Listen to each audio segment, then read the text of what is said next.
नमस्कार, मेरा नाम है कृष्णा बिस्ट और आप देख रहे हैं जनसत्ता फटाफट। चलिए नजर डालते हैं आज की बड़ी खबरों पर। अमेरिका के राष्ट्रपति डोनाल्ड ट्रंप ने पिछले हफ्ते 180 से ज्यादा देशों पर टैरिफ लगाने की घोषणा की। ये टैरिफ तुरंत प्रभावी हो गए।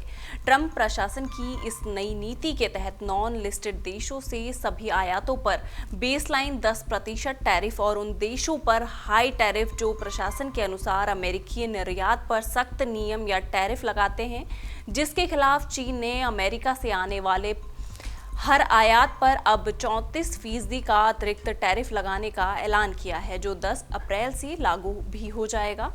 चीन की तरफ से जवाबी टैरिफ लगाए जाने के बाद अमेरिका के राष्ट्रपति ने भी उन पर 50% शुल्क लगाने की धमकी दी है। वहीं खबर है कि अब यूरोपीय संघ ने कई अमेरिकी सामानों पर जवाबी टैरिफ लगाने की तैयारी की है। हालांकि प्रस्ताव पर अभी सदस्य देशों की तरफ से मुहर लगाया जाना बाकी है। इजराइल के प्रधानमंत्री बेंजामिन नेतन्याहू ने डोनाल्ड ट्रंप से मुलाकात की है। उनको उम्मीद थी कि अमेरिकी राष्ट्रपति उनको टैरिफ पर कुछ राहत दे देंगे। हालांकि इससे बिल्कुल उलट हुआ और ट्रंप ने बेंजामिन नेतन्याहू को एक नहीं बल्कि 2 झटके दे दिए हैं। पहले झटके की बात कहें तो अमेरिकी राष्ट्रपति ने इजरायली सामान पर 17% लगाने वाले टैरिफ को हटाने से बिल्कुल मना कर दिया है। वहीं दूसरा झटका देते हुए डोनाल्ड ट्रंप ने ईरान के साथ में सीधे परमाणु समझौते की बातचीत की घोषणा कर दी है। इससे इजराइल पहले ही टेंशन में रहा है।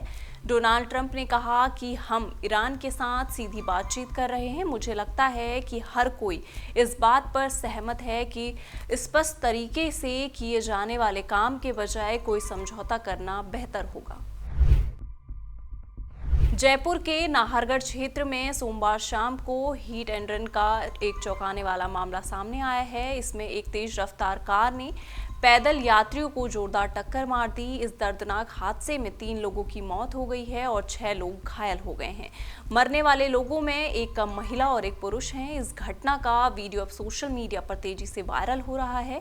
एक रिपोर्ट के मुताबिक नाहरगढ़ थाना इलाके में आरोपी ड्राइवर बहुत ही तेज रफ्तार से कार चला रहा था। इस दौरान जो भी सामने नजर आया वो उसे उड़ाता चला गया। MI रोड पर कई लोगों को टक्कर मारने के बाद कार का ड्राइवर भाग निकला। केंद्र सरकार ने बीती रात को पेट्रोल, डीजल और LPG गैस की कीमतों में इजाफा कर दिया है। केंद्र का ये आदेश आज से ही लागू होने वाला है। ऐसे में जनता पहले ही महंगा गैस और तेज प्रयोग कर रही थी। इसी में सरकार ने आम जनता पर 50% बड़े दाम का झटका दिया है, जिसके बाद राजधानी दिल्ली में आज से यानी मंगलवार से 14.2 किलो के घरेलू सिलेंडर 853 रुपए का मिलेगा। कल तक ये सिलेंडर 803 रुपए का मिल रहा था। कोलकाता में अभी तक 829 रुपए का सिलेंडर मिल रहा था, जो अब 869 रुपए का हो जाएगा। मुंबई में 802.50 रुपए का मिलने वाला गैस सिलेंडर अब 852.50 रुपए का मिलेगा। दक्षिण के चेन्नई में 818.50 रुपए की जगह 858.50 रुपए का मिलेगा।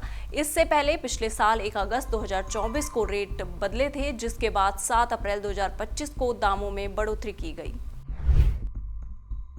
अयोध्या में रामलला के प्राण प्रतिष्ठा समारोह को 1 साल से भी ज्यादा समय बीत चुका है। इस बीच मिली खबरों के अनुसार भव्य राम मंदिर का अगले महीने एक और प्राण प्रतिष्ठा समारोह होगा।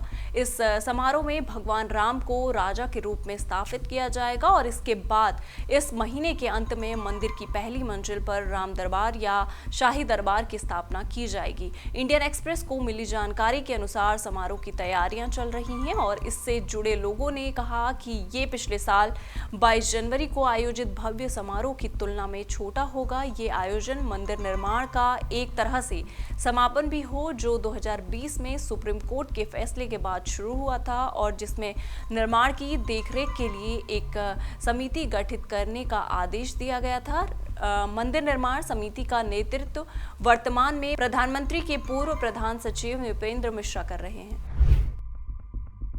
दिल्ली NCR में लोगों का सामना अगले 4-5 दिनों तक लगातार हीट वेव से होगा। अधिकतम तापमान के साथ साथ न्यूनतम तापमान में बढ़ोतरी दर्ज की जाएगी। मौसम विभाग के मुताबिक दिल्ली समेत गाजियाबाद, नोएडा, बुलंदशहर, हापुड़, मेरठ, मथुरा और आगरा तक इस हीट वेव का असर देखने को मिलेगा। मौसम विभाग ने हीट वेव को लेकर अलर्ट जारी किया है। सोमवार को दिल्ली में 40 डिग्री सेल्सियस तापमान दर्ज किया गया और पहली बार गर्मी की लहर चली। सफदरजंग में दिन का अधिकतम तापमान 40.2 डिग्री सेल्सियस दर्ज किया गया, जो सामान्य से लगभग 5.1 डिग्री सेल्सियस अधिक है। इन सारी खबरों पर आपका क्या कहना है, आप हमें कमेंट सेक्शन में जरूर बताइएगा और इसी तरह की देश दुनिया की खबरों के साथ जुड़े रहने के लिए देखते रहिए जनसत्ता।